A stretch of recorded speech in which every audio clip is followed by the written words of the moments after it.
नमस्कार विद्यार्थी मित्रांनो मी प्राध्यापक डॉक्टर वैभव इंगळे आणि तुम्ही पाहताय आपलं इन्फॉर्मेशन कट्टा हे युट्यूब चॅनल.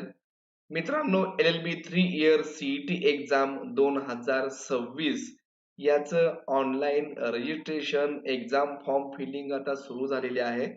ही प्रोसेस नेमकी काय आहे, याची लास्ट डेट काय आहे आणि ऑनलाईन फॉर्म कशा प्रकारे भरायचा आहे, अगदी रजिस्ट्रेशन पासून ते पेमेंट पर्यंत सर्व माहिती तुम्हाला या व्हिडिओमध्ये भेटणार आहे. मित्रांनो, व्हिडिओ शेवटपर्यंत पहा, अतिशय महत्त्वाचा व्हिडिओ आहे. आणि तुम्ही जर चॅनलला पहिल्यांदा आला असाल तर चॅनलला लाईक करा, सबस्क्राईब करून ठेवा. इथून पुढचे ऍडमिशन पर्यंतचे सर्व डिटेल भेटत राहील. चला तर मित्रांनो, सुरू करूयात व्हिडिओ. मित्रांनो, सर्वात अगोदर आपल्याला सीईटी सेलच्या ऑफिशियल वेबसाईटला यायचंय. या वेबसाईटची लिंक मी तुम्हाला डिस्क्रिप्शन बॉक्स मध्ये दिलेली आहे. त्यावरती क्लिक केल्यानंतर अशा प्रकारचं इंटरफेस दिसेल. तुम्ही जर या ठिकाणी खाली स्क्रोल डाऊन करून आलात तर सध्या या ठिकाणी 3 आणि 4 नंबरचं जे ऑप्शन आहे, ज्याच्यामध्ये 3 नंबरच्या ऑप्शन वरती सीईटी सेलची जी नोटीस आहे, जे नोटिफिकेशन आहे, रजिस्ट्रेशन डेट केव्हा सुरू होणार आहे त्याविषयीची माहिती आहे. ते एकदा आपण पाहूयात की लास्ट डेट याची काय आहे. तर यावरती आपण जेव्हा क्लिक करू तर ही नोटिफिकेशन ओपन झालेली आहे. LLB 3 इयरचं तुम्ही या ठिकाणी पाहत असाल, महा LLB 3 इयर CET 2026. तर स्टार्ट डेट जी आजपासूनच म्हणजे 8/1/2026 पासून सुरू झालेली आहे आणि 23/1/2026 ही रजिस्ट्रेशनची लास्ट डेट आहे. याच्यामध्ये 8 ते 10 दिवसाचं एक्सटेन्शन भविष्यामध्ये भेटू शकतं, परंतु सध्या आपण 23/1/2026 पर्यंत आपलं रजिस्ट्रेशन कंप्लीट करून घ्यायचं आहे. आणि टेंटेटिव्ह एक्झामचे डेट जी असणार आहे 1 आणि 2 एप्रिल, म्हणजेच 1/4/2026 आणि 2/4/2026 असं प्रत्येक दिवशी 2 शिफ्ट मध्ये या एक्झाम होणार आहेत. तर आता हे झालं नोटिफिकेशन. मग आपल्याला हा ऑनलाईन एक्झामचा फॉर्म कसा भरायचा आहे, रजिस्ट्रेशन कसं करायचंय, त्याचं पेमेंट कसं करायचंय, याविषयीची माहिती आता आपण पाहूयात. तर 4 नंबरला जे ऑप्शन तुम्हाला दिसतंय B.Ed and LLB 3 इयर्स, त्याच्या समोर तुम्हाला असं एक चिन्ह दिसत असेल तर तुम्हाला त्यावरती क्लिक करून घ्यायचंय. याची देखील लिंक मी तुम्हाला डिस्क्रिप्शन बॉक्स मध्ये दिलेली आहे. त्यावर तुम्ही क्लिक कराल तर तुमच्या समोर अशा प्रकारचं पेज ओपन होईल. आता इथं मित्रांनो आपल्याला साइन इन आणि रजिस्टर असे 2 ऑप्शन दिसतील. तर आपण जेव्हा रजिस्टर करू तर इथं आपल्याला साइन इनचं आयडी आणि पासवर्ड भेटेल. तर हा आयडी पासवर्ड भेटण्यासाठी आपल्याला इथं न्यू युजर आहोत आपण, तर इथं रजिस्टर या बटनावरती क्लिक करायचंय. इथं जसं तुम्ही रजिस्टर वरती क्लिक कराल तर तुमच्या समोर अशा प्रकारचं पेज ओपन होईल. तर इथं काय करायचंय तर तुम्हाला रिक्वायर्ड फील्ड जिथं लाल दिसतंय ते माहिती भरल्याशिवाय तुमचं रजिस्ट्रेशन कंप्लीट होणार नाही. तर इथं तुम्हाला तुमचा ईमेल आयडी द्यायचा आहे आणि ईमेल आयडी कोणता, जो तुम्ही सध्या वापरताय, याच्यावरती OTP आला, एखादी लिंक आली तर तुम्हाला ती व्हेरिफाय करता यावी लागणार आहे. तुमचा स्वतःचा ईमेल आयडी या ठिकाणी तुम्हाला द्यायचा आहे. जर तुम्ही ईमेल आयडी आणखीन बनवला नसेल तर तो कसा बनवायचा त्याचा देखील व्हिडिओ आपल्या चॅनलला आहे. त्याची लिंक मी तुम्हाला डिस्क्रिप्शन बॉक्स मध्ये दिलेली आहे. तर तो वापरून तुम्ही नवीन ईमेल आयडी काढून घेऊ शकता. इथं ईमेल आयडी टाकलात त्यानंतर तुम्हाला पासवर्ड टाकायचा आहे. पासवर्ड टाकताना तो कमीत कमी 8 आणि जास्तीत जास्त 16 कॅरेक्टरचा असावा. मग ज्याच्यामध्ये तुम्हाला फक्त वर्ड चालणार नाहीत, फक्त अल्फाबेट चालणार नाही, जसं की काही जण मोबाईल नंबर वगैरे टाकतात. तर तुम्हाला एक कॅपिटल लेटर टाकायचं आहे, एक स्मॉल लेटर टाकायचं आहे मिनिमम, जास्त पण तुम्ही टाकू शकता. आणि त्या 8 पेक्षा जास्त आणि 16च्या पेक्षा कमीचा जो कॅरेक्टर तुम्ही वापरणार आहात, एखादं हॅश, @ द रेट अशा प्रकारचं एखादं सिम्बॉल, डॉलरचं वगैरे तुम्ही वापरू शकता. जसं की तुमचं नाव @123 असं जरी टाकलं तरी त्या ठिकाणी चालेल, किंवा बरेच जण पास @123, तर पी त्याच्यामध्ये कॅपिटल, अशा प्रकारचं तुम्हाला पासवर्ड तुम्ही स्वतः टाकायचा आहे. तुम्हाला जो कुठला हवाय. इथे काय बंधन नाहीये. तुमचं नाव टाकू शकता, वडिलांचं नाव टाकू शकता, मुलांचं नाव टाकू शकता, एखाद्या हिरोचं नाव टाकू शकता आणि पुढं मग तुम्हाला जे काही तुमचा नंबर आहे तो तुम्ही टाकून तोच जो तुम्ही पासवर्ड इथं टाकताय, एंटर करताय, तोच परत एकदा as it is same, capital असेल कॅपिटल, स्मॉल असेल स्मॉल, ते इथं टाकायचं आहे. त्यानंतर full name, name should be as per Aadhaar. इथं तुम्हाला आता तुमचं आधारनुसार नाव टाकायचं आहे. लग्न वगैरे झालेल्या महिला असतील तर त्यांनी देखील इथं आधार प्रमाणेच नाव टाकायला सांगितलेलं आहे.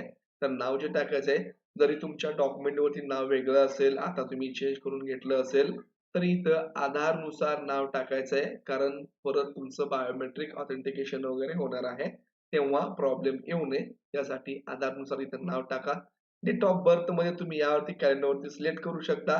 त्यानंतर परत इथं वर्षावरती सिलेक्ट करा आणि असं स्क्रोल डाउन करून जी काही तुमची बर्थ डेट आहे अगोदर इयर सिलेक्ट करा. सपोज 1999 मध्ये जन्म झाला असेल, जूनची 1 तारीख असेल तर जून 1 असं करून तुम्ही 6/1/1999 अशा प्रकारे तुमची या ठिकाणी डेट ऑफ बर्थ टाकू शकता आणि सर्व माहिती फिल केल्यानंतर रजिस्टर या बटनावरती तुम्हाला क्लिक करायचंय. आता मी सर्व माहिती भरून घेतोय आणि तुम्हाला रजिस्टर करून दाखवतोय. सर्व माहिती टाकल्यानंतर रजिस्टर या बटनावरती तुम्ही जसं क्लिक कराल, तर आता तुम्हाला ईमेल व्हेरिफिकेशन या ठिकाणी करायचं आहे. तुम्ही जो कुठला तुमचा ईमेल आयडी या ठिकाणी प्रोव्हाईड करणार आहात, त्याच्यावरती एक लिंक जाणार आहे. आता ती लिंक कशी असणार आहे, मी तुम्हाला या ठिकाणी दाखवतोय. तर तुम्हाला तुमचं Gmail अकाउंट ओपन करायचं आहे. तुमच्या मोबाईलमध्ये देखील ते ॲप्लिकेशन असतं, तर त्यावरती गेल्यानंतर MHCT व्हेरिफाय ईमेल या नावाने मेल आला असेल, तर इथं तुम्हाला काय करायचंय, व्हेरिफाय ईमेल हे जे बटन आहे, त्यावरती क्लिक करायचंय. तुम्ही यावर जसं क्लिक कराल, तर तुमचा आता या ठिकाणी ईमेल व्हेरिफिकेशन झालेलं आहे आणि तुम्ही डायरेक्टली या ठिकाणी तुम्ही तुमच्या अकाउंटला लॉग इन झालेला आहात. तर या ठिकाणी बघा काय म्हणताय, to continue with MSCT application, Aadhaar and APAAR ID authentication is mandatory. तुमच्याकडे आधार कार्ड असणं आवश्यक आहे आणि अपार आयडी ज्यालाच एबीसी आयडी असं देखील म्हणतात, ते तुमच्याकडे असणं आवश्यक आहे. Please ensure that both your Aadhaar and APAR ID are available in your DigiLocker account and that you have granted access to MahaCET and use DigiLocker to complete the authentication of your Aadhaar and APAR details. तर हे सर्व वाचून घ्यायचंय. तर तुमच्याकडे डिजिलॉकरला account नसेल तर ते अकाउंट काढून घ्या. अपार आयडी काढला नसेल, एबीसी आयडी काढला नसेल, तर तो कसा काढायचा त्याचा देखील व्हिडिओ आहे आपल्या चॅनलला. त्याची देखील लिंक मी तुम्हाला डिस्क्रिप्शन बॉक्समध्ये देणार आहे. ते वापरून तुम्ही काढू शकता. आता आपल्याला प्रोसीड टू डिजिलॉकर यावरती क्लिक करायचं आहे. इथं क्लिक केल्यानंतर तुम्हाला आता डिजिलॉकरचं हे होम पेज ओपन होईल. इथं तुमचा आधार नंबर टाकायचा आहे आणि नेक्स्ट या बटनावरती क्लिक करायचं आहे. जसं तुम्ही नेक्स्ट कराल तर तुमच्या जो काही मोबाईल नंबर लिंक आहे आधारला त्यावरती ओ-टी-पी जाणार आहे. जर तुमच्या आधारला मोबाईल नंबर लिंक नसेल, तर तुम्हाला तो लिंक करून घ्यायचा आहे. त्याशिवाय हे पुढची प्रोसेस होणार नाहीये. आता या ठिकाणी जो तुमच्या मोबाईलला ओ-टी-पी येईल, तर तो ओ-टी-पी तुम्हाला या ठिकाणी टाकून घ्यायचा आहे आणि त्यानंतर सबमिट यावरती क्लिक करायचंय. सबमिट वरती क्लिक केल्यानंतर जे तुम्ही याला जे काही सिक्युरिटी पिन दिला असेल, तर तो तुम्हाला इथं टाकून घ्यायचा आहे आणि डन यावरती क्लिक करायचंय. हा तुम्हाला 6 डिजिटचा पिन जो तुम्हाला हवा आहे, तो तुम्ही या ठिकाणी क्रिएट करू शकता. तो क्रिएट केला असेल, तर तो तिकडे टाकल्यानंतर आता इथं बघा, इथं अपार आयडी मी ऑलरेडी काढून ठेवलेला आहे. तर इथं क्लिक करायचंय. आधार कार्ड जे आहे, याला क्लिक करायचंय. आणि त्यानंतर आलो या बटनावरती क्लिक करायचंय. तर प्रोसेस होणार आहे डिजिलॉकर मधून MSCITच्या वेबसाईटला हे आपण ऍक्सेस दिलेला आहे आणि त्यानुसार आपले डॉक्युमेंट तिकडं शेअर होणार आहेत आणि हे शेअर झाल्यानंतर आपल्याला पुढची प्रोसेस करता येणार आहे. आता इथं तुमची पर्सनल इन्फॉर्मेशन आधारनुसार ऑटोमॅटिक येणार आहे. इथं माझं नाव आलेलं आहे, डेट ऑफ बर्थ आलेले आहे, आधारचे शेवटचे 4 आकडे आलेले आहेत, हे ऑटो फेच्ड आहे. त्यानंतर एंटर अपार आयडी. आता इथं आपल्याला आपला अपार आयडी टाकायचा आहे आणि मोबाईल नंबर टाकायचा आहे आणि सेव्ह चेंजेस यावरती क्लिक करायचं आहे. तुम्हाला जर तुम्ही अपार आयडी नोट डाउन केला नसेल, तर इथं click here to view your APAAR ID. तर इथं तुम्हाला तुमचा अपार आयडी दिसेल. तो प्रिंट काढून घ्या. इथं प्रिंटचं बटन आहे किंवा डाउनलोड करून घ्या आणि जो काही नंबर आहे तो तुम्हाला अपार आयडीचा 12 अंकी नंबर इथं टाकायचा आहे, ज्यालाच आपण एबीसी आयडी देखील म्हणतो आणि त्यानंतर मोबाईल नंबर इथं टाकायचा आहे. हे टाकल्यानंतर पुढं name as per HSC SSC marksheet. आता इथं आपल्याला तुमच्या 10वीच्या 12वीच्या मार्कशीट वरती जसं नाव आहे तसं नाव या ठिकाणी मार्कलिस्ट नुसार टाकून घ्यायचंय. त्यानंतर आईचं नाव टाकायचंय. त्यानंतर इथं वडिलांचं नाव टाकायचंय फादर्स नेम मध्ये. जेंडर तुम्हाला सिलेक्ट करून घ्यायचं आहे. तुमची रिलिजन कुठली आहे? हिंदू आहे, पारशी आहे, जैन आहे ते तुम्हाला टाकायचं आहे. रिलिजन टाकल्यानंतर या ठिकाणी मॅरिटल स्टेटस मॅरिड आहात, अनमॅरिड आहात ते तुम्हाला सिलेक्ट करायचं आहे. मॅरिड असाल तर तुम्हाला तुमच्या पत्नीचं, तुमच्या पतीचं नाव विचारेल ते तुम्हाला इथं टाकून घ्यायचं आहे. त्यानंतर आपल्याला इथं मदर टंग विचारलेला आहे. आपली मातृभाषा कुठली आहे? तर तुम्ही घरामध्ये जी भाषा बोलता, हिंदी बोलत असाल, गुजराती बोलत असाल, मराठी बोलत असाल, तर ती भाषा तुम्हाला या ठिकाणी सिलेक्ट करून घ्यायची आहे. नॅशनॅलिटी इंडियन ऑटोमॅटिक आलेली आहे. त्यानंतर अॅन्युअल फॅमिली इन्कम हे तुम्ही रँडमली टाकू शकता. तुमच्याकडे इन्कम सर्टिफिकेट असेल नसेल त्याचा काही इथं इश्यू नाहीये. तुमचं जे काही इन्कम असेल 50,000, 1,00,000, 2,00,000 ते तुम्हाला इथं त्यानुसार सिलेक्ट करायचं आहे. 15,000 पेक्षा कमी असेल तर 0 ते 15,000, 15,000 ते 50,000च्या मध्ये असेल तर हे सिलेक्ट करू शकता. 50,000 पेक्षा जास्त 60, 70, 80, 90 तर इथं 99 1,00,000पर्यंत इथं तुम्ही सिलेक्ट करू शकता. तुमचं इथं इन्कम ग्रुप, इन्कम स्लॅब तुम्हाला या ठिकाणी सिलेक्ट करून घ्यायचा आहे. तर आता या ठिकाणी मी असा एक इन्कम ग्रुप इथं सिलेक्ट केलेला आहे आणि त्यानंतर स्पाउस नेम टाकून खाली तुम्हाला तुमचा परमनंट ऍड्रेस लाईन 1 मध्ये घराचं नंबर टाका, नाव असेल तर नाव टाका. जर नाव घराला नसेल तर तुमच्या गल्लीचं नाव टाकू शकता. जर समजा तुमचं असं काहीच नसेल तर तुम्ही एखादा प्लॉट नंबर तुम्ही टाका, गावाचं नाव टाका. त्यानंतर स्टेट या ठिकाणी सिलेक्ट करा. आपण महाराष्ट्राचे आहोत मोस्टली, तर मी या ठिकाणी महाराष्ट्र सिलेक्ट करतोय. त्यानंतर इथं तुम्हाला डिस्ट्रिक्ट सिलेक्ट करायची आहे. डिस्ट्रिक्ट कुठली आहे तुमची? इथं सर्व डिस्ट्रिक्टची यादी आहे. त्यामधून डिस्ट्रिक्ट सिलेक्ट केल्यानंतर त्या डिस्ट्रिक्ट मधील कोणत्या तालुक्यामध्ये तुम्ही राहताय, तर तो तालुका निवडल्यानंतर त्या तालुक्यामधील व्हिलेजची नावं या ठिकाणी येतायत. तर त्यामधून तुम्ही तुमचं जे व्हिलेज आहे ते तुम्हाला या ठिकाणी सिलेक्ट करायचं आहे आणि त्यानंतर त्याचा पिनकोड तुम्हाला या ठिकाणी टाकायचा आहे. पिनकोड काय तुम्हाला माहिती नसेल तर तुमच्या आधारवरचा जो ऍड्रेस आहे त्या ऍड्रेस मध्ये शेवटी पिनकोड दिलेला आहे. मग अदर डिटेल्स मध्ये काय? Are you domicile of state in the state of Maharashtra? तुम्ही महाराष्ट्राचे रहिवासी असाल का? तर या ठिकाणी आपल्याला येस करायचं आहे. ज्यांचा जन्म महाराष्ट्रामध्ये झालाय, ज्यांचे आई वडील महाराष्ट्राचे आहेत, ज्यांचं शिक्षण महाराष्ट्रामध्ये चालू आहे, 10-15 वर्षापासून महाराष्ट्र रहिवासी आहेत, अशा विद्यार्थ्यांनी येस करायचं आहे. जे आउट ऑफ स्टेट असतील, गुजरातचे असतील, मध्य प्रदेशचे असतील, त्यांनी या ठिकाणी नो करायचं आहे. तर मी या ठिकाणी येस करतोय. मायनॉरिटी डिटेल्स विचारेल तुम्हाला, तर तुम्ही जर मायनॉरिटी मध्ये असाल, लिंग्विस्टिक मायनॉरिटी किंवा कास्ट मायनॉरिटी असते, जसं की बुद्धिस्ट आहे किंवा कन्नड भाषिक अल्पसंख्याक आहे, तर इथं असेल तर येस करायचं. जर येस केलं तर कुठल्या प्रकारची लिंग्विस्टिक मायनॉरिटी आहे असेल तर कन्नड वगैरे असं तुम्ही सिलेक्ट करू शकता आणि रिलिजियस मायनॉरिटी असेल तर ते देखील तुम्ही या ठिकाणी सिलेक्ट करू शकता. मुस्लिम आहे, जैन आहे, ख्रिश्चन आहे किंवा बुद्धिस्ट आहे ते आपल्याला सिलेक्ट करायचं आहे. जर मायनॉरिटी मध्ये येत नसेल तर आपल्याला इथं नो करायचं आहे. त्यानंतर पुढचं आहे are you person with disability? तुम्ही जर अपंग असाल, तुमच्याकडे अपंगत्वाचं सर्टिफिकेट असेल तर तुम्हाला येस करायचं आहे. येस केलं तर टाइप ऑफ डिसेबिलिटी विचारेल की फिजिकली डिसेबिलिटी आहे, फिजिकल डिसेबिलिटी, लोकोमोटर डिसेबिलिटी आहे किंवा disability cause due to blood disorder. जे तुमचं जे असेल तुम्ही इथं त्यामधून सिलेक्ट करू शकता. नसेल काही डिसेबिलिटी, सगळं ओके असेल तर आपल्याला या ठिकाणी डिसेबिलिटी मध्ये नो करायचंय, कुठलंही अपंगत्व नाहीये. त्यानंतर select SSC equivalent passing year. तुम्ही 10वी किंवा 10वीला इक्विलंट समान असणारी जी एक्झाम आहे, कोणत्या वर्षामध्ये पास झाला आहात तर त्याचं इथं इयर टाकायचं आहे. ते इयर टाकल्यानंतर मित्रांनो पुढं एसएससी इक्विलंट टोटल पर्सेंटेज. तर तुम्हाला 10वी मध्ये किती पर्सेंटेज मिळालेले आहेत ते पर्सेंटेज इथं टाका. त्यानंतर सिलेक्ट एसएससी इक्विलंट बोर्ड. कोणत्या बोर्डामधून तुमचं या ठिकाणी 10वी झालेलं आहे?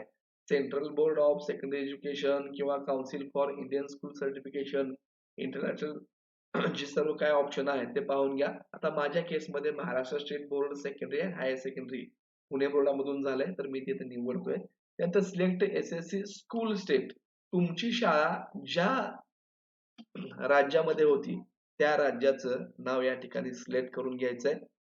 Are you appeared for 12th SSC engineering diploma exam in 2026?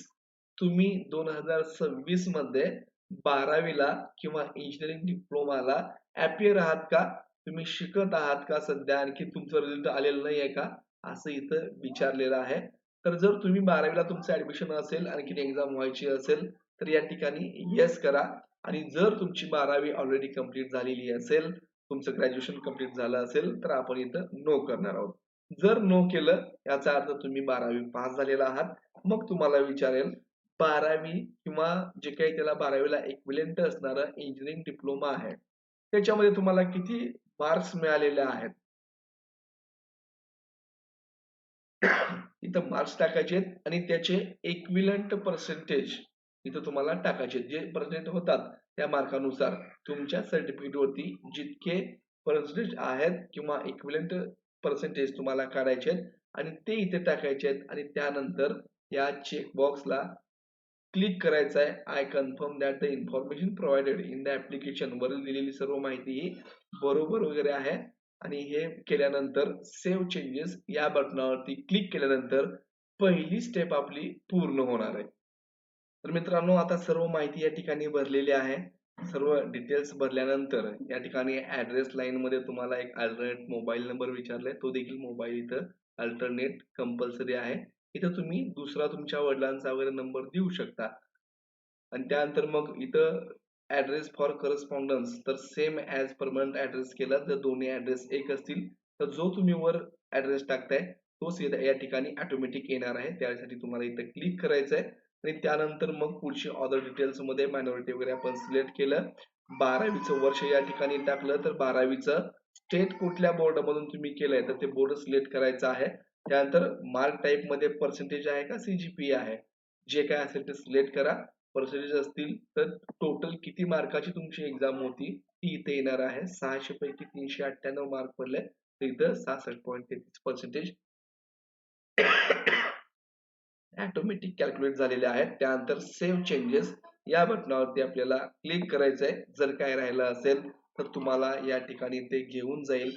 तर इथं माझं आता रिलिजन राहिलेले आहे तर या ठिकाणी रिलिजन आता सिलेक्ट केलेली आहे. त्यानंतर परत सेव्ह चेंजेस केलं तर इथं रिजन जे आहे ते रुरल अर्बन आपल्याला सिलेक्ट करायचं आहे आणि त्यानंतर सेव्ह चेंजेस केल्यानंतर आपलं आता हे डेटा अपडेटेड सक्सेसफुली झालेला आहे.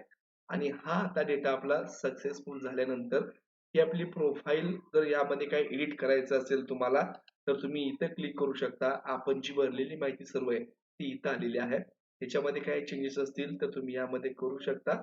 काही चेंजेस नसतील तर आता आपण पुढच्या स्टेपला जाणार आहोत.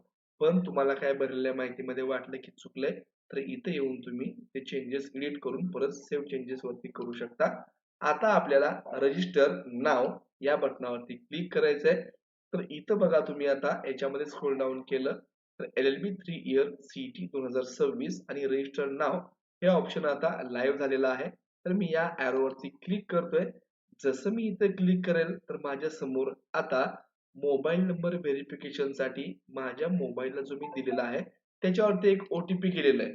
तर मी तो आता OTP या ठिकाणी टाकून मोबाईल व्हेरिफिकेशन करून घेणार आहे. तुमच्या देखील मोबाईलला OTP आला तर तो तुम्हाला इथे टाकायचा आहे. त्यासाठी चालू असलेला मोबाईल तुम्हाला इथे देणं गरजेचं आहे. ईमेल ID आणि मोबाईल दोन्ही तुम्हाला चालू असणारेच या ठिकाणी द्यायचे आहेत. आता इथं तुम्हाला इन्फॉर्मेशन ब्राउचर दिलेला आहे तर ते तुम्हाला डाउनलोड करायचं आहे. सर्व माहिती त्याच्यावरची व्यवस्थित वाचून घ्यायची आहे. इथं काही तुम्हाला इन्स्ट्रक्शन दिलेले आहेत ते सर्व वाचून घ्या. इथं तुम्ही पाहत असाल तर फी जी आहे ती 1000 रुपये आहे. जे काही मागासवर्गीय प्रवर्गातील सामान्य वर्ग असेल, ओपन कॅटेगरी आणि महाराष्ट्रातील उमेदवार त्यांना 1300 रुपये आता फी भरपूर वाढवलेली आहे. आणि इतर जे कुठले असतील तर त्यांना 1000 रुपये फी या ठिकाणी आहे. ही एक्झाम जी आहे ती कम्प्युटर बेस्ड टेस्ट होणार आहे. हे सर्व तुम्ही एकदा वाचून घ्या. आणि इथं एक महत्वाचं दिलेलं आहे की LLB 3 इयर CET साठी पात्र होण्यासाठी उमेदवाराने मान्यता प्राप्त विद्यापीठातून पदवी परीक्षा उत्तीर्ण केलेली असावी. किमान 45% गुण मिळवलेले असावेत. SC ST उमेदवारांसाठी ही 45% जी अट आहे ती 40% आहे. त्यांनी 40% मार्क्स मिळवले असतील ॲग्रीगेट 3 वर्षाचे मिळून, तरी त्यांना रजिस्ट्रेशन करता येणार आहे. व्ही-जे-एन-टी, एस-बी-सी, एस-सी-बी-सी आणि ओ-बी-सी या विद्यार्थ्यांना 42% मार्क्स असतील, तर ते विद्यार्थी एल-एल-बी 3 इयर्ससाठी या ठिकाणी सी-ई-टी साठी पात्र आहेत. पण तुम्ही ओपन कॅटेगरीचे असाल, तर तुम्हाला ॲट लिस्ट ॲग्रीगेट ग्रॅज्युएशनचे 45% मार्क असणं आवश्यक आहे. ही सर्व माहिती एकदा वाचून घेतल्यानंतर आपल्याला या चेकबॉक्सला क्लिक करायचंय आणि proceed to complete the application form वरती क्लिक करायचंय. प्री फिल्ड तुमची माहिती या ठिकाणी पर्सनल इन्फॉर्मेशन सगळे आलेले आहे. ती परत एकदा क्रॉस व्हेरीफाय करा आणि पुढं सेव्ह अँड प्रोसीड या ठिकाणी आपल्याला यावरती क्लिक करायचं आहे. इथं कुठलेही चेंजेस होणार नाही आहेत मित्रांनो. तर इथे काही चेंजेस करायचे असतील तर मी तुम्हाला सांगितलंय की जेव्हा तुम्ही लॉग इन करता तेव्हा प्रोफाईल मध्ये आहे तिथे तुम्हाला करायचं आहे चेंज. आणि त्यानंतर आता इथं आपल्याला सेव्ह अँड प्रोसीड यावरतीच क्लिक करायचं आहे. पुढं ऍड्रेसचा पत्ता आहे तो देखील आपण पूर्वी भरलेला आहे, तो देखील क्रॉस व्हेरीफाय करा आणि सेव्ह अँड प्रोसीड वरती क्लिक करा.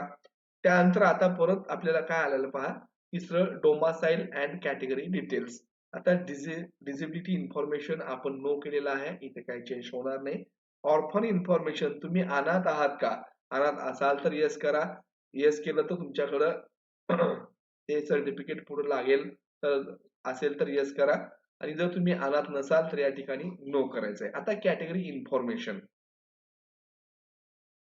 इथं सुरुवातीला विचारलंय तुम्ही डोमासाईल तुम्ही महाराष्ट्राचे आहात का? तर आपण इथे येस केलंय, इथे काही चेंजेस होणार नाहीयेत. तर इथं मी येस हेच ठेवायचंय मला. आता आपला जात संवर्ग निवडा.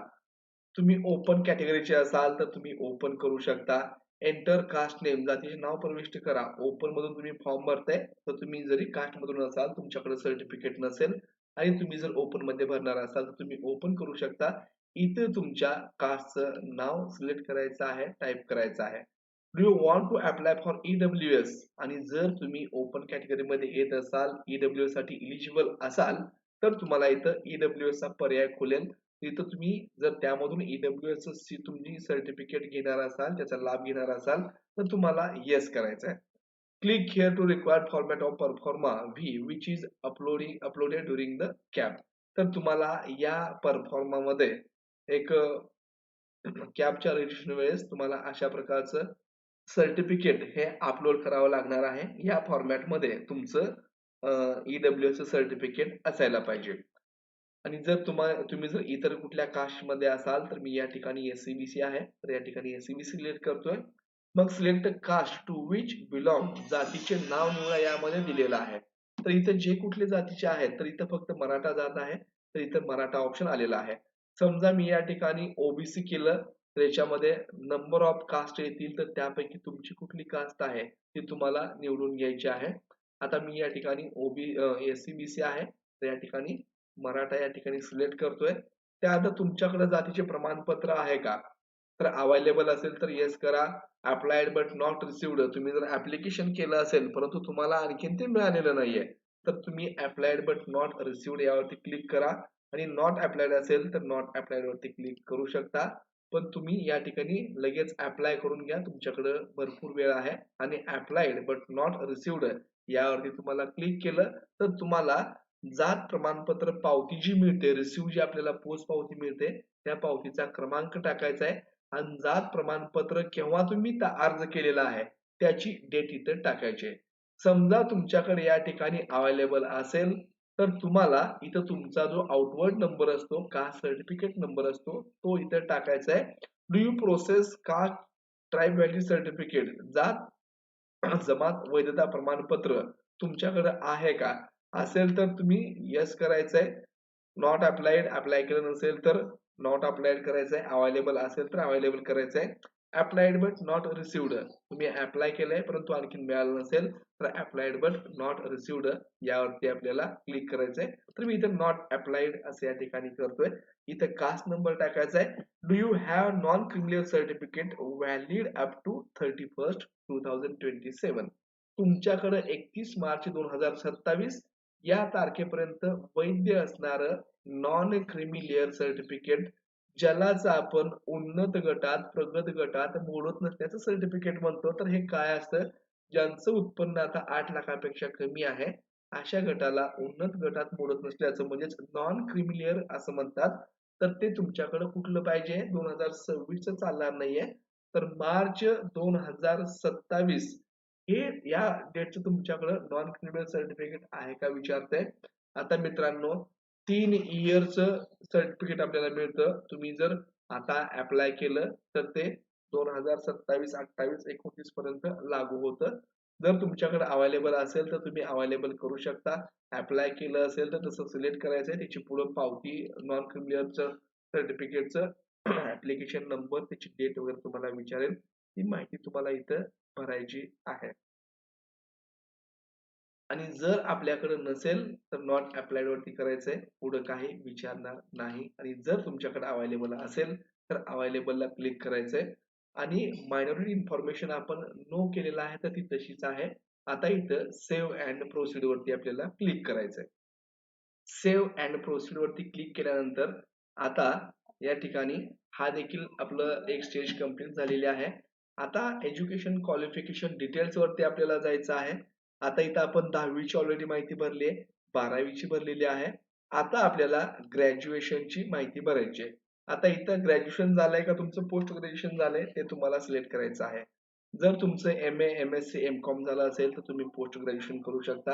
BA, BCom, BSc असं ग्रॅज्युएशन झालं असेल तर तुम्ही ग्रॅज्युएशन करू शकता. आता ग्रॅज्युएशन स्टेटस तुम्ही ऍपियर आहात आणखीन तुमची ग्रॅज्युएशन कंप्लीट झालं नसेल, या वर्षी तुम्ही थर्ड इयरला असाल तर तुम्ही ही सीईटी देऊ शकता. तुम्ही सेकंड इयरला असाल तर सीईटी देऊन देखील काही उपयोग नाहीये. ग्रॅज्युएशनच्या सेकंड इयरला असाल तर तुम्ही फायनल इयरला असणं आवश्यक आहे. फायनल इयरला असाल तर अपिअरिंग वरती क्लिक करू शकता आणि अपिअर असाल तर कुठल्या शाखेमधून तुम्ही आहे, कुठली तुम्ही ग्रॅज्युएशनची पदवी घेताय, BA घेताय, BR घेताय, BBA घेताय, BCA घेताय ते तुम्हाला निवडायचं आहे. तर आता या ठिकाणी असं मी BA निवडलं. आपण SSC म्हणजे 10वी ही 1975 पूर्वी उत्तीर्ण केलेली आहे का? तर इथं आपल्याला असेल तर येस करायचंय, नसेल तर नो करायचंय. आणि जर तुमच्याकडे तुम्ही पास असाल तर इथं पास करायचंय. पास केलात तर तुम्हाला तुम्ही ग्रॅज्युएशन कुठल्या वर्षी पास झालात, ग्रॅज्युएशन एक्झाम तुमचं ग्रॅज्युएशन कंप्लीट केव्हा झाले ते विचारेल. त्यानंतर कोणती डिग्री तुम्ही घेतली आहे, BA घेतली आहे, BCA घेतली आहे ते तुम्हाला इथे सिलेक्ट करावं लागेल. BSc घेतलेली आहे. त्यानंतर पदवीचा गुणप्रकार काय आहे, ग्रॅज्युएशन मार्क्स टाइप पर्सेंटेज आहे की CGPA आहे. CGPA असेल तर CGPA वरती टिक करा. त्यानंतर ग्रॅज्युएशन मार्क्स पदवीमध्ये मिळालेले गुण, CGPA असेल तर CGPA गुण आणि एकूण CGPA आणि पदवी समतुल्य टक्केवारी त्याचे आपल्याला पर्सेंटेज मध्ये ट्रान्सलेट करायचंय. समजा मार्क्स असतील तर वेल अँड बेटर. तुम्हाला या ठिकाणी पर्सेंटेज वरती क्लिक करायचंय. या ठिकाणी ग्रॅज्युएशनचे मार्क्स तुम्हाला टाकायचे आहेत आणि इथं मॅक्झिमम मार्क्स इथं तुम्हाला ऑब्टेन्ड म्हणजे मिळालेले मार्क्स, इथं मॅक्झिमम मार्क्स, इथं ऑटोमॅटिक तुमचे पर्सेंटेज या ठिकाणी कॅल्क्युलेट होऊन जातील. तर आता मी तुम्हाला इथे एक फॉर एक्झाम्पल टाकून दाखवतोय तर त्यानुसार तुम्हाला देखील टाकायचं आहे. तिन्ही वर्षाची मिळून इथं टोटल तुम्हाला टाकायची आहे. एका वर्षाची तुम्हाला टाकायचं नाहीये. तर 1800 पैकी 1196 गुण मिळालेले आहेत तर ऑटोमॅटिक पुढे 66.44 इतके पर्सेंटेज कॅल्क्युलेट झालेले आहेत. आता क्लास अवॉर्डेड फर्स्ट क्लास आहे, फर्स्ट क्लास विथ डिस्टिंक्शन आहे, हायर सेकंड क्लास आहे. ते तुम्हाला तुमच्या गुणानुसार सिलेक्ट करून घ्यायचं आहे. पदवी कालावधी किती वर्षाचं होतं तुमचं, 2 वर्षाचं होतं, 3 वर्षाचं होतं, ते तुम्हाला इथं सिलेक्ट करायचंय. तर माझं 3 वर्षाचा हा BA चा कोर्स होता. त्यानंतर विद्यापीठाचे राज्य, तुमचं युनिव्हर्सिटी कोणत्या राज्यामधून तुम्ही हे केलेलं आहे, कुठल्या युनिव्हर्सिटी मधून केलंय, तर ती युनिव्हर्सिटी ज्या राज्यामध्ये आहे ते राज्य इथे तुम्हाला सिलेक्ट करायचंय. आणि जसं तुम्ही राज्य सिलेक्ट कराल तर इथं विद्यापीठाचं नाव विचारेल तर तुम्हाला ते विद्यापीठाचं नाव इथं टाकून घ्यायचं आहे आणि पुढे जायचं आहे.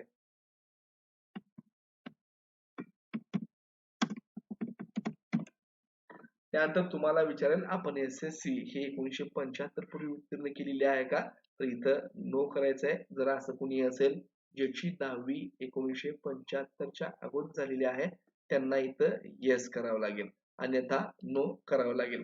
आणि इलिजिबिलिटी क्रायटेरिया पहा, जर तुम्ही अपियर मध्ये असाल आणि तुमचे ऍग्रीगेट 45% नाही झाले, जर तुम्ही ओपन असाल तर तुम्हाला ऍडमिशन भेटणार नाही. इथं open SC BC and EWS candidate म्हणताय आणि या ठिकाणी 42% VJNT SBC OBC आणि 40% SC ST. आणि कसं पाहिजे, 12वी प्लस 3 वर्षाचा प्लस 2 किंवा 3 वर्षाची PG या पॅटर्न मध्ये तुमचं एज्युकेशन झालेलं असायला पाहिजे. ही सर्व माहिती एकदा चेक करून कन्फर्म करून घ्या आणि सेव्ह अँड प्रोसीड या बटनावरती तुम्हाला क्लिक करायचं आहे. अकॅडमिक डिटेल्स हे आता व्यवस्थितपणे झालेले आहेत. आता प्रश्नपत्रिका भाषा माध्यम निवडा. तुम्हाला लँग्वेज कुठल्या माध्यमातून, इंग्लिश मधून द्यायची आहे का मराठीमधून द्यायची आहे? ज्यांचं प्युअरली इंग्लिश मीडियम आहे त्यांनी इंग्लिश करा आणि ज्यांचं मराठी आहे त्यांनी मराठी करा.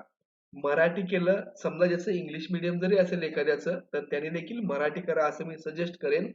कारण जर तुम्ही मराठी केलात तर तुम्हाला बोथ लँग्वेजेस मध्ये मराठी प्लस इंग्लिश या लँग्वेज मध्ये तुम्हाला क्वेश्चन पेपर डिस्प्ले होईल. पण तुम्ही फक्त इंग्लिश केलात तर तुम्हाला फक्त इंग्लिश मध्येच क्वेश्चन पेपर डिस्प्ले करेल. तर मी इथं मराठी करतोय.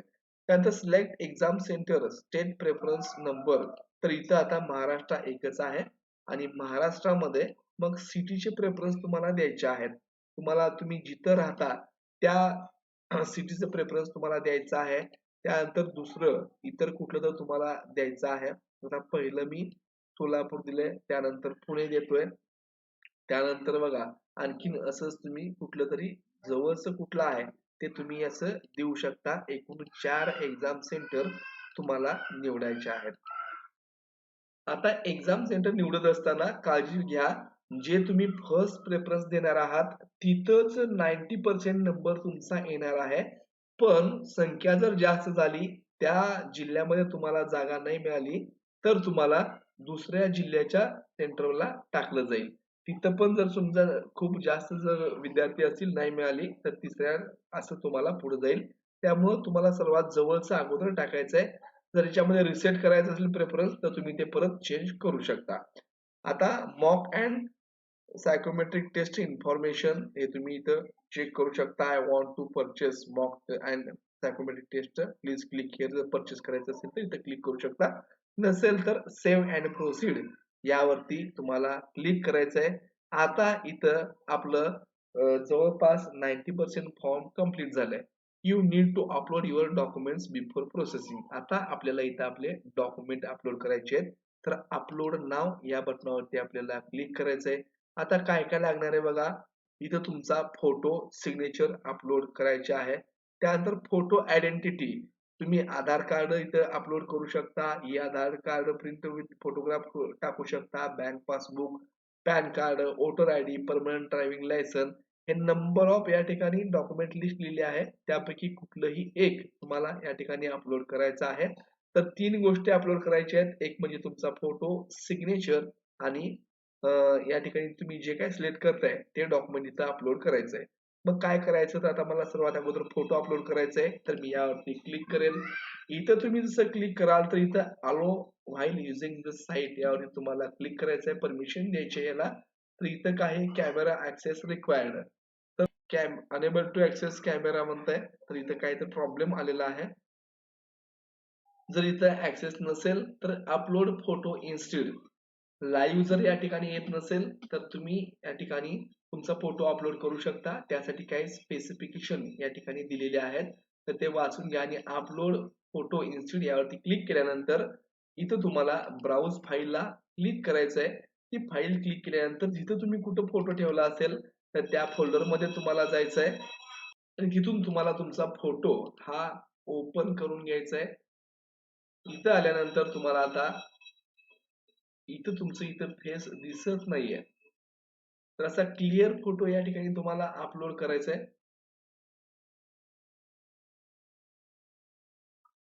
तर हा जर असा फोटो क्लिअर असेल तर इथे तुम्हाला सेव्हचं ऑप्शन येईल, अन्यथा सेव्हचं ऑप्शन येणार नाही. तर आता मी इथं सेव्ह करून घेतोय. इथं सेव्ह करून घेतलं तर आता पुढची स्टेप असणार आहे सिग्नेचर अपलोड. जर तुम्हाला क्रॉप करायचं असेल तर तुम्ही इथं क्रॉप करू शकता. या क्रॉप वरती आपल्याला क्लिक करायचं आहे आणि क्रॉप अँड अप्लाय यावरती तुम्ही क्लिक केलं तर तुमचा फोटो हा क्रॉप झालेला आहे आणि अपलोड झालेला आहे. सेम पद्धतीनं ऍड फोटो इथं तुम्हाला सिग्नेचर अपलोड करायचे. जिथं तुमची सिग्नेचर असेल तिथून ती सिग्नेचर घ्या आणि या ठिकाणी तुम्हाला अपलोड करून द्यायची आहे. इथे जर क्लिअर असेल तर या ठिकाणी सेव्हचा ऑप्शन येईल आणि त्यानंतर परत तुम्हाला क्रॉपचा ऑप्शन या ठिकाणी अवेलेबल होईल. तर तुमची सिग्नेचर तुम्हाला इथे क्रॉप करायचे, हे असं तुम्ही ड्रॅग करून पुढे घेऊ शकता आणि क्रॉप अँड अप्लाय यावरती क्लिक केल्यानंतर सिग्नेचर झाली. आता तुम्हाला तुमचं आधार डॉक्युमेंट या ठिकाणी अपलोड करायचं आहे.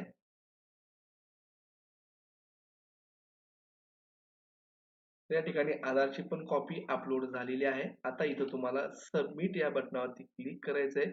जसं तुम्ही सबमिट कराल तर आता तुमचा सर्व फॉर्म तुमच्या समोर आलेला आहे. प्रिंट रिव्ह्यू फॉर्म यावर तुम्हाला क्लिक करून तुम्ही या ठिकाणी प्रिंट देखील त्याची काढू शकता, पीडीएफ मध्ये सेव्ह करू शकता आणि सर्व माहिती जर बरोबर असेल तर तुम्हाला ही सर्व माहिती पाहून घ्यायची आहे. आणि आता इथं हे काही इन्स्ट्रक्शन दिलेले आहेत त्या वाचून आय कन्फर्म दॅट हे तुम्हाला यावरती क्लिक करायचंय आणि कंटिन्यू या बटनावरती क्लिक करायचंय. जसं तुम्ही या कंटिन्यूवरती बटनावरती क्लिक कराल तिथं सेल्फ सर्टिफिकेशन येईल आणि आपल्याला आता पेमेंट द्यायचंय. मग are you sure you want to proceed with the payment, तर इथं तुम्हाला येस करायचंय. येस केल्यानंतर मित्रांनो आता इथं बघा तुम्ही डोमासाईल कुठलं आहे, तर इथं या ठिकाणी डोमासाईल आहे का, येस. कॅटेगरी रिझर्वड आहे, ईडब्ल्यूएस तुम्हाला लागू होणार नाही. जे रिझर्व कॅटेगरी मध्ये आहेत त्यांना इथं ईडब्ल्यूएस लागू होत नाही, लक्षात घ्या. त्यामुळे तुम्ही जर कॅटेगरी मध्ये असाल तर तुम्हाला ईडब्ल्यूएस मधून भरता येणार नाही.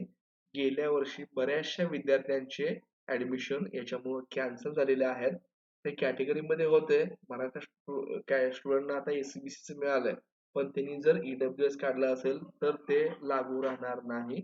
मग हे सर्व तुमच्या समोर डिटेल येईल. आणि आता total application fee required to pay 1000 रुपये. तर इथं प्रोसीड टू पे याच्यावरती क्लिक केल्यानंतर प्रोसीड टू पेमेंट यावरती आपल्याला क्लिक करायचंय. इथं क्लिक केल्यानंतर मित्रांनो तुमचा मोबाईल नंबर तुम्हाला दाखवेल, अमाऊंट दाखवेल. ओपन कॅटेगरी असाल तर 1300 रुपये फी आहे. आता इथे आपल्याला कंटिन्यू या बटनावरती क्लिक करायचंय आणि इथं सर्वात सोपं जर तुम्ही पाहिलात तर या ठिकाणी आता डेबिट कार्ड आहे, पे बाय यूपीआय आहे, तर तुम्ही हा 2 नंबरचा ऑप्शन सिलेक्ट करू शकता. इथं pay with QR code, UPI QR तो ऑप्शन आहे. तुम्ही इथं जनरेट क्यूआर कोड करून त्या क्यूआर तुम्हाला इथं पे करायचं आहे आणि तुम्ही हे पे केल्यानंतर तुम्हाला तुमचं ट्रान्झॅक्शन हे सक्सेसफुल दाखवेल. आता मी या ठिकाणी तुम्हाला हे पे करून दाखवतोय.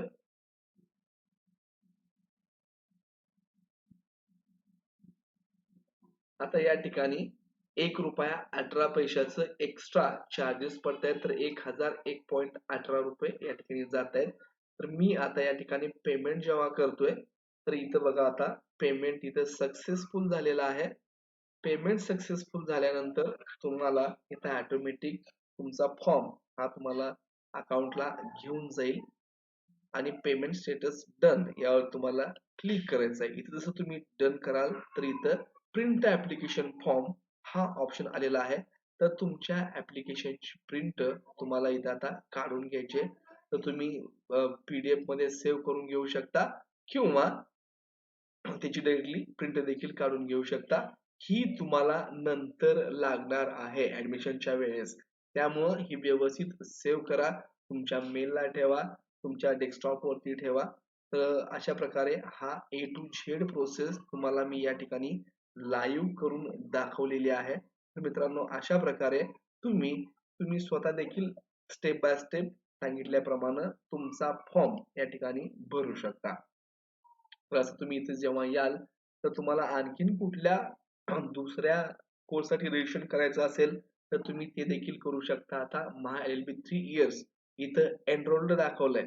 समजा तुम्हाला बीएड पण करायची इच्छा असेल, दोन्हीपैकी एक डिसाईड नाहीये, तर तुम्ही हा बीएडचा देखील फॉर्म भरू शकता. एकाच वेळेस तुम्ही भरपूर सीईटीला अपियर होऊ शकता, ही गोष्ट लक्षात घ्या.